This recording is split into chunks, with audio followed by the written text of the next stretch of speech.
Kamusta mga ate, kuya, beshi? Si Chari po ito mula sa The Sun, Moon, Stars, PH Tarot. Ipapaalam ko lang po na ito po ay isang general read o pangkahalatang pagbabasa at maaring hindi lahat ay magtugma sa inyong sitwasyon. I-check din nyo ang inyong Moon, Rising at Venus sign. Baka doon mas tumugma ang read para sa inyo. At kung ang mensahe ay tama sa inyo, paki-like lang po at mag-subscribe kung hindi pa ninyo ito ginagawa. Okay, mag-umpisa na po tayo.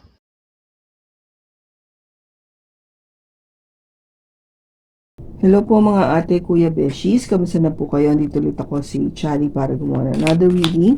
And this is for the sign of Pisces, Sun, Moon, Rising, and Venus. And of course, welcome po yung mga cross-watchers ni Pisces at yung mga bago po nating mga viewers. Tingnan po natin ngayon kung ano yung mensahe na ating pong mababasa. Ang gusto po natin malaman is yung mga magagandang pangyayari o bagay na o dadaan o papunta sa inyong buhay. What good things are coming your way? Passion, cassette, swords, and roses. Ang gawin po natin ngayon ay magkakaroon po tayo ng tatlong reading para po sa career, money, business, and then family, tapos love. So, tignan natin ngayon sa tarot, ano yung para kay Pisces. We have the Moon, the King of Swords, the World, the Five of Swords, and the Emperor. Bottom niya is the High Priestess. Okay, Pisces, ang first card mo dito is your card, no? The Moon. Something na talagang alam natin to, no? Yung mga bagay na unclear, no?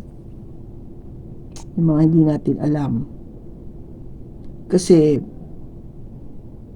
sinasabi nga nila, Pisces would know kasi of our intuition, no? Malakas ang ating intuition. But not all, because of this energy of the Moon. May mga bagay na hindi natin nakikita o hindi natin alam na parating. We are not aware. There were times na hindi gumagana yung intuition na yun eh. Ngayon, lalo na kung ito ay something to do sa ating trabaho o sa ating negosyo, sa career, sa pera, because it is something na talagang, you know, it requires a lot of communication, no? Pag-uusap, pagsasabi. And with the world, matatapos na ito eh. O patapos na, o natapos na. Napagdaanan niya na. This is telling us, Pisces, na kung ano man yung bagay dito na malabo at nung napag-usapan nyo na hindi mo talaga masyadong magets o parang bakit ba nangyari ito? Ito na yun. Yung ending na tinatawag natin. No? Magkakaroon ka na ng panibagong pag-uumpisa. A new beginning. You're getting into that new cycle. A new beginning of something different for you.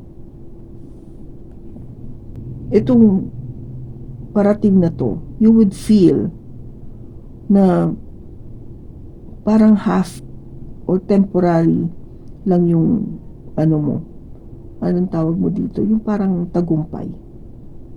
You know that you will be panalo, no? You know you will be able to defeat yung mga kalaban mo. Kayang-kaya mo silang talunin.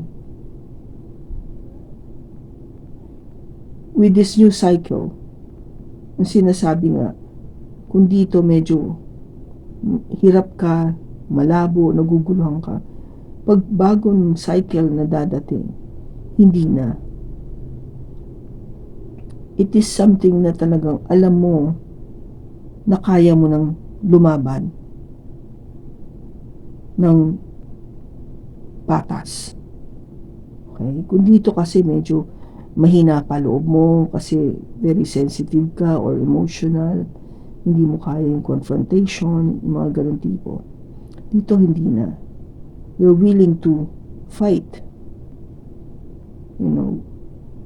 to really be successful para maging matagumpay ka and to be on top of everyone. The emperor is the one who is giving orders, no? Siya yung nagsasabi, itong gawin nyo.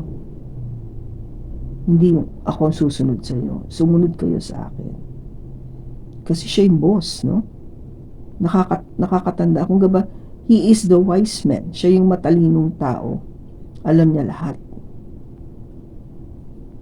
Kaya, alam mo na itong panibagong pag-uumpisa nyo is something na talagang would give you that leverage, no, yung taas na yon, to be able to be successful. And it is all because of your intuition. We have this is your card again, the High Priestess and the Moon, no?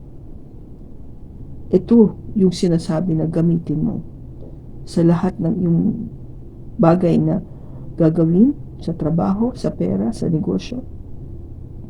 Palagi mong gagamitin ang iyong intuition, Pisces. Huwag mo siyang kakalimutan. Lagi mo siyang pakikinggan, tanungin, alamin. Kasi siya ang tutulong sa'yo para malabanan mo lahat at maging matatag ka at in a very good position, no? Yung matatag na mataas pa, stable, sinusunod ng tao, mga ganon. What you have here is passion. It is something that you are very passionate about. Kung ano man yung ginagawa mo trabaho ngayon. It is something that you are, kung gaba parang nakikita o pinapakita mo doon yung pagmamahal mo sa iyong ginagawa, sa iyong trabaho. It is really the time for Pisces to show the world yung creative side mo. How good you are, how creative you are, how sabihin natin how innovative you are, no? Magaling ka mag-uso, mag-umpisa. Kayang-kaya mo yun eh. Kaya don't forget the intuition. Okay? Pisces. So far, pagdating nga sa career, it will change. That's what I'm trying to say with the world. Pagdating sa career and work, it will change, no? Kaya, magiging maganda na siya. Okay? Kung yung dati hindi, magiging maganda siya. Now, sa family,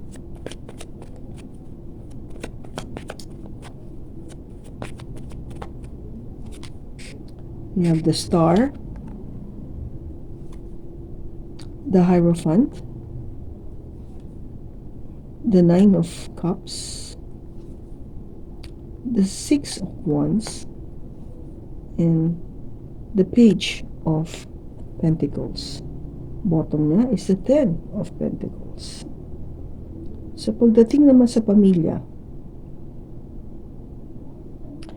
meron kang wini-wish. You have this manifestation that, when it comes to your family,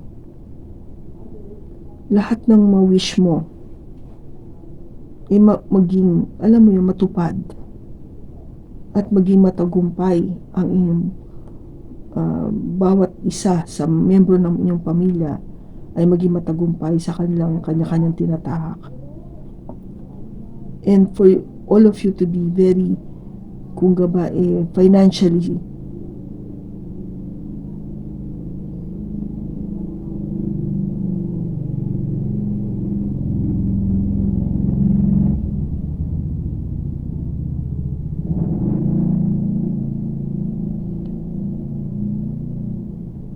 financially stable.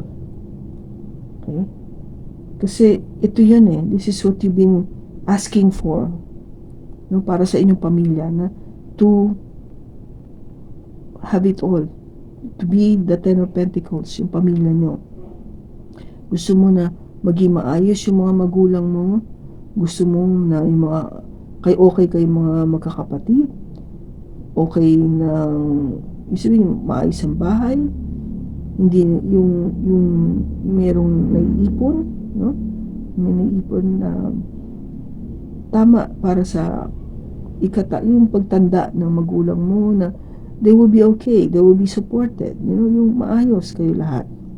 Kahit na pagdating doon sa mga apo, lahat nakakaramdam ng ginhawa sa buhay. So, yun yung sinasabi, whatever you have wished for or prayed for, when it comes to your family, it will be a wish fulfillment. And it will be successful and financially stable. So, wala tayong ma-clarify because it's so good, Pisces. Now, pagdating sa love, I forgot to read this. Pagdating sa family, it says your cassette. So this is really something na you wanted to condition or replay every now and then. No? Gusto mo pakinggan. You wanted to listen to this recording every now and then. Bakit ka mo? Because it brings good memories. It makes you happy. It gives you that feeling na noon ganito kami. We're so happy then. Masaya kami. Simple buhay, but we're happy. I remember yung brother ko ganito when we played. Dito kami, dinadala kami dito ni nanay, ni tatay, ni papa o ni mama. Ganon. And it's so wonderful to be, reminiscing. Binabalik mo yung nakaraan. Inaalala mo yung nakaraan, which is a wonderful feeling, di ba? So, tingnan natin sa pagdating sa love life ng Pisces. We have the Ten of Wands, the High Priestess, the Fool, the Eight of Pentacles, and the Ace of Pentacles. Bottom niya is the Page of Wands. Okay, so pagdating naman sa pag-ibig, Pisces, inumpisa nito ng isang napakahirap na pinagdaanan. Maybe you got frustrated, you got hurt, o sabihin natin niloko ka, no? Mabigat, mahirap ang love life mo nun. Siguro puro problema, hindi siya yung tamang tao para sa'yo, niloko ka lang, hindi ka, yung ginamit ka lang, something like that. Okay? Now, kasi naramdaman mo no? Sinasabi ng intuition mo dito, come on, huwag kang ganyan. Stop being so, difficult on yourself. Huwag mong pahirapan yung sarili mo. Just be the fool. No, yung happy-go-lucky na attitude. Sige lang, pabayaan mo sila. Huwag mo silang intindihin. Intindihin mo yung sarili mo. Magpakasaya ka. Kung ba parang i-enjoy mo yung time mo. Kahit wala kang masyadong pera. But the thing is, ikaw yun. You by yourself, you can enjoy that peaceful time. You don't need anybody in your life para masabi mo na maging masaya ka lang. Hindi. You work very hard, Pisces, no? Grabe ka magtrabaho din. Katulad ka lang ng mga earth sign na masipag, no? Majority naman talaga pagdating sa trabaho is masipag. Kaya, ano bang pangako sa'yo ng universe ni God? Is to give you this new beginning. Something that is very solid. Na talagang alam mong magdadala sa'yo ng abundance. You see how big the pentacles, yung pera? Ganyan kalaki, no? Ganyan kalaki. And you will receive that passionate message na iniintay-intay mo. If you are waiting for that message of love, you will receive that. Okay? Basta ang importante dito, Pisces, when it comes to your love life, focus on yourself.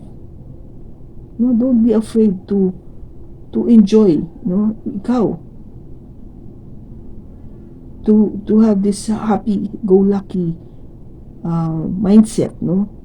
O behavior. Parang, sige lang, ibigay mo sila. Kung anong, huwag mong isipin yung iniisip nila. Isipin mo yung sarili mo.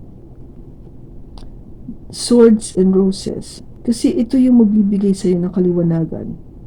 The truth, revelation, the force, the honor, protection, the power. You know? Ito yun. Ito yung magbibigay sa'yo.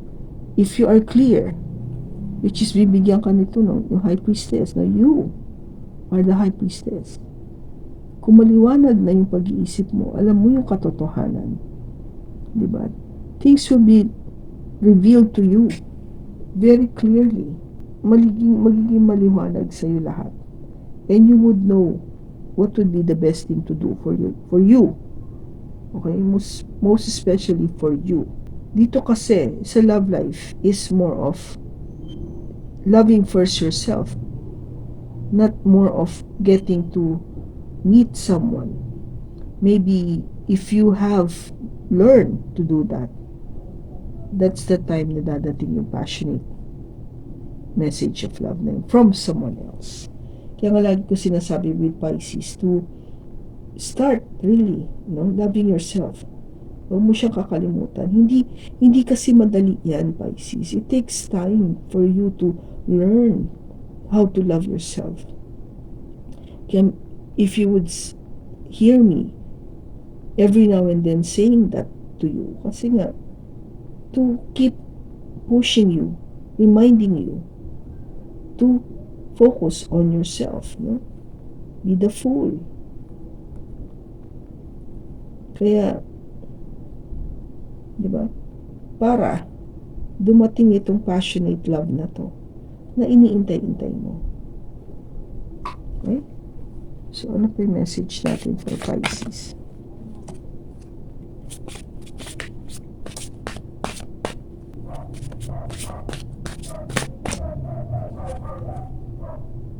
Abundance. Pisces, abundance. Diba tinabi ko yan kanina? For you to have that abundance.